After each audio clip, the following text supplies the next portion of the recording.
this video. Sorry for the delay. So let's go on. And I think so. This is the mid-year cycle, and these are some of the smartphones that I can recommend to you guys. So we'll start from the lowest price point and go all the way up to 20,000 price point. And guys, you got to remember that in this is the strictly the mid-range smartphone market.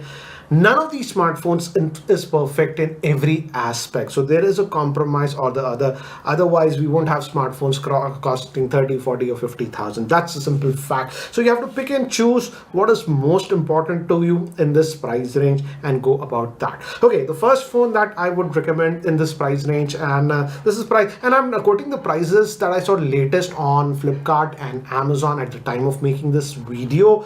So that's the first phone that I can recommend is the Micro Max in Note 1. That's priced for 11,500 for the base variant that comes with 4 gigabytes of RAM. Mostly I'm talking about the base variants whenever I'm picking up a phone. So this pricing is good. Yes, it's having a okayish processor. I won't say it's cutting edge or something. It has the MediaTek Helios G85 SoC, and the good thing is that we are getting a full HD screen.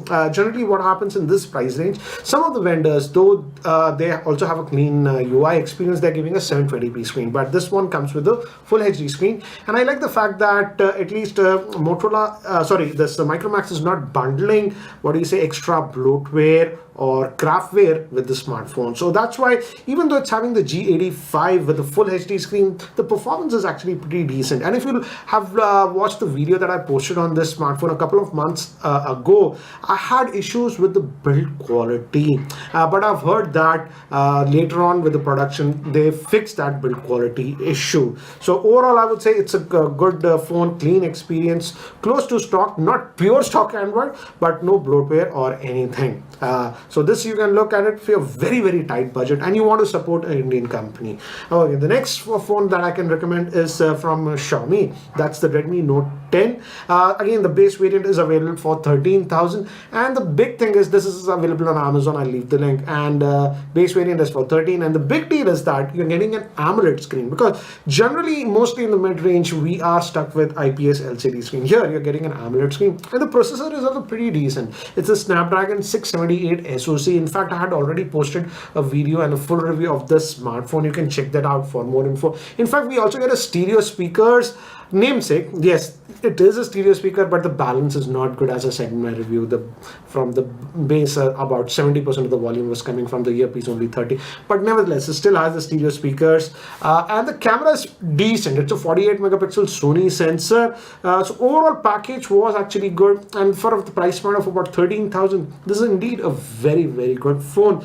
The only con that I had with this smartphone, and I also mentioned in my review of this smartphone, is the proximity sensor issue. I had terrible issues with proximity sensor.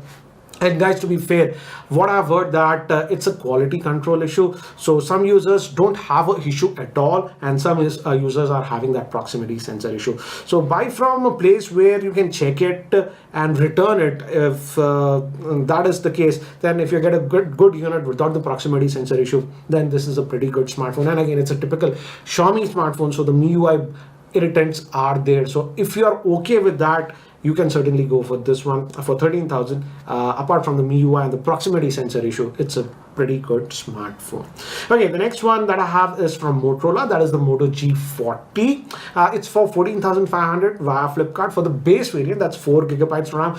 Don't go with the 6 gigabyte RAM variant of this smartphone, because I feel they're just charging too much. Okay, anyways, if we talk about the base variant, it comes with the Snapdragon 732G SoC. Again, a pretty good processor, as I've told you earlier also. This comes with a bigger 6.78 screen, and this one actually has a 120 hertz refresh rate. So again, in the UI and everything, it's very fluid. In fact, this smartphone is almost identical to the elder brother G60, I would say. Again, clean stock UI that you're getting, stock Android that you're getting, and the camera is also pretty decent. It's a 64 megapixel camera that you're getting. So if you wanted that stock Android experience, you hate the bloatware and stuff that we are getting these days with the mid-range smartphone, and your budget is less than 15,000, you can look at the Moto G40.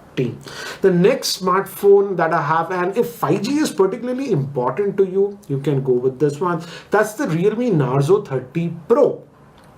This is priced at about 16,000, and this comes with the base variant comes with 64 gigabytes of storage. It is powered by the Dimensity 800U, and for this price point, this is an excellent processor. The Dimensity series 800U is a fabulous processor. The overall performance of the smartphone was very good. As I said in my full in-depth review, the performance was very good. In fact, a lot of users who have bought this smartphone also said that they're very happy with the performance of this phone. In fact, the battery life is amazing. So overall, it's a good phone. And in fact, in terms of 5G also, they're not doing those gimmicks of just 1 or 2 bands of 5G. If I recall, 4 or 5 bands of 5G are given on this smartphone. And overall performance was also very good. Again, check out my in-depth review for the Realme Narzo 30 Pro for more info. So again, I would say if you want that 5G, you can have a look at this one. Okay, let's move to the next one, and this if you're having a budget of about 18,000, and I'm saddened, this is the Redmi Note 10 Pro, and I'm saddened by Xiaomi because if I recall, this was launched for a lot less.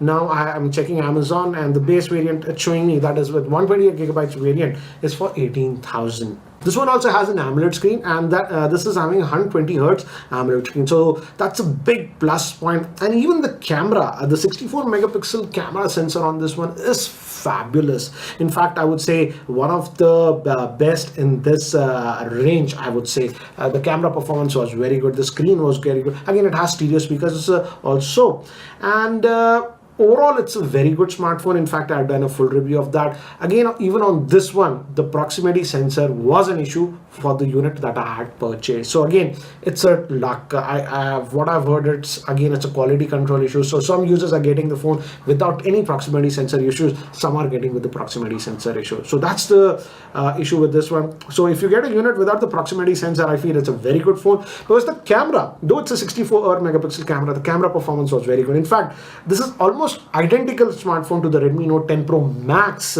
that has just a 108 megapixel sensor. This has a 64 megapixel sensor. So yeah, if you get a good unit without that proximity sensor, I feel this is a good smartphone. Overall, it gets a lot of things right, I would say. The feel of the phone is also good, doesn't feel cheap or flimsy or anything. Anyways, let's move to the next one. Again, this is if you're having a budget of 18,000. This is from Motorola, the Moto G60. As I've told you, this is almost identical to the Moto G40, but this one comes with 6 gigabytes of RAM base variant, not 4. And this also has NFC, and the camera is bumped from 64 megapixel to 108 megapixel. And again, it's the same thing, clean UI, stock Android or whatever. So if you can spend up to about 18,000 and you want these features, you can go with this one. It was a pretty decent smartphone, but again, it's almost the same smartphone, I would say, compared to the Moto G40. So if you don't care about that 108 megapixel, then the Moto G40 makes a lot more sense.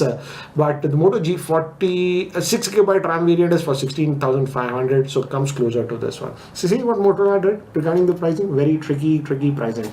Anyways, the next smartphone, if you have a pricing of about 19,000, and this is the most powerful smartphone in this range, I would say, among all the smartphones that I picked. And this is the Poco X3 Pro. This is available for 19,000, and this has the very powerful Snapdragon 860 SoC. Indeed, this is sort of a flagship chipset, I would say. It's older flagship chipset, but the performance is blazingly fast on this one. In fact, I was impressed when I was using this smartphone. The battery life was also very good, and particularly the smartphone is aimed at gamers. And I like the fact that even the base variant that is for 19,000 comes with decent 128 gigabytes of storage and 6 gigabytes of RAM. So I would say if you are sort of a gamer and the raw performance is your highest criteria, you can certainly have a look at this one. In fact, I have already posted the full in-depth review of this one, so watch that for the detailed pros and cons.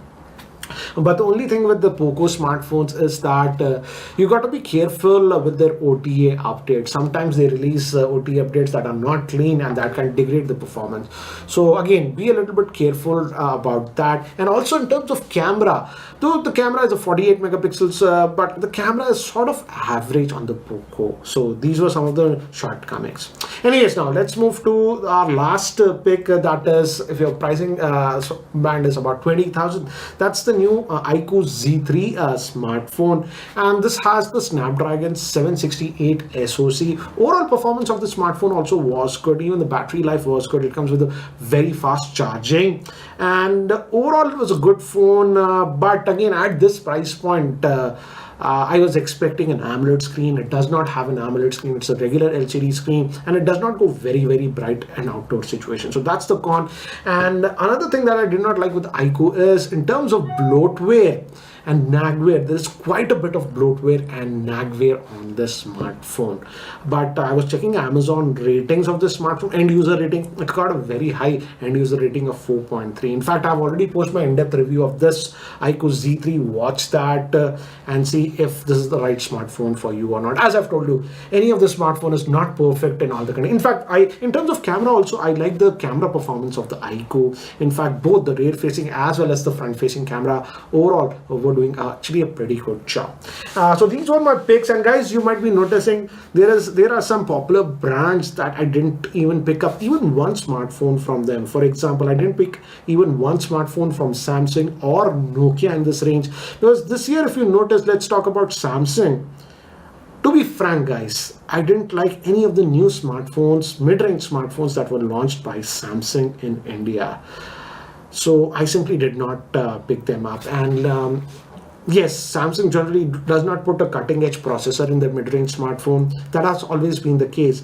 But this year, what we have seen specifically with the M series and even some of the A series is Samsung is adding a lot of bloatware and nagware.